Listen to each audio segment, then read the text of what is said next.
Assalomu alaykum. Bugun mehmonlarimizdan biri bizning bitiruvchimiz Mirvohid. U allaqachon o'qishni tugatdi, yangi sohaga kirib keldi va o'z tajribasi bilan bo'lishishga tayyor.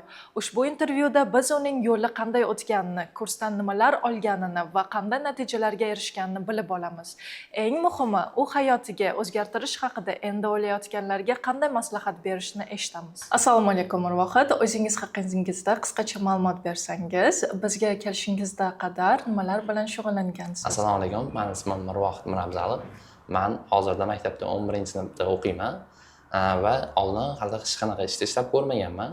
Yaqinda endi ishga kirdim. Bizni kursga yozilishga nima sabab bo'ldi? Imенно nima faktorlar bizni kursga yozilishga undadi? Men o'zi Tracking MBA'ni ijtimoiy tarmoqlarda kuzatib borardim. Shu yerda shu kurs e'lonini ko'rib qoldim va menga shu logistikani ichidagi 5 ta sohani birdaniga baravar o'rganish taklifi yoqdi va shu kursga yozilishga qaror qildim. Ta'lim jarayoni sizga qanday tuyuldi? Siz kutgan natijalarni oldingizmi va o'qish tomonidan sizga qanday yordamlar berildi? Albatta, o'zim kutgan yordamni oldim. Mening asosiy maqsadim bu kursga yozilishdan ishga joylashishdi va sizlarning yordamingizda mana ishga ham joylashib oldim. O'qish davomida ayniqsa yodingizda qolgan yoki siz uchun foydali bo'lgan jihatlar bormi? Balki nimalardandir ajablangandirsiz. O'qish davomida hammasi yaxshi bo'ldi va o'qituvchilarni darslardan tashqari o'ziga har vaqtda support qilib turishligini ajablandim to'g'risi.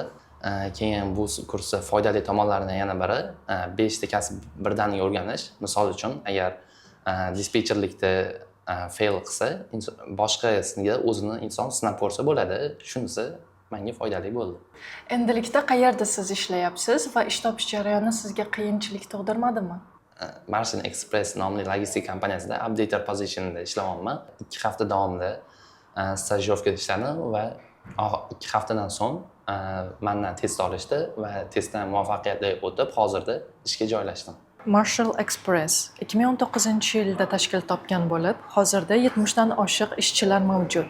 Dispetcherlarning soni 25 tadan ko'p bo'lib, updaterlarning soni esa 20 dan ortiq. Va ish topish jarayoni qiyin bo'lmadi. Shu kursni muvaffaqiyatli tugatganimdan keyin Tracking MBA xodimlari, HR-lari menga shu ish topishda yordam berishdi. Yangi kasb siz xohlagandek bo'ldimi va siz o'zingiz kutgan narsalarga erishdingizmi? O'ylaymanki, o'zim xohlagan narsalarga erishdim. Avvalo men shu logistikaga qiziquvdim va ishga kirish niyatim bor edi va o'zim xohlagan narsaga erishdim. Hozirda mana ishga ham kirdim. Hozir kurs sotib olmoqchi bo'lganlarga nima maslahatlar bergan bo'lardingiz?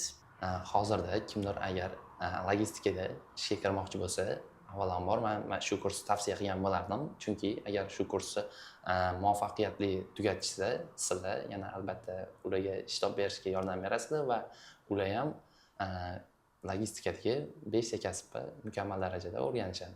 Sizningcha bu sohada necha yoshdan va ingliz tili qaysi darajasida boshlab o'qisa bo'ladi?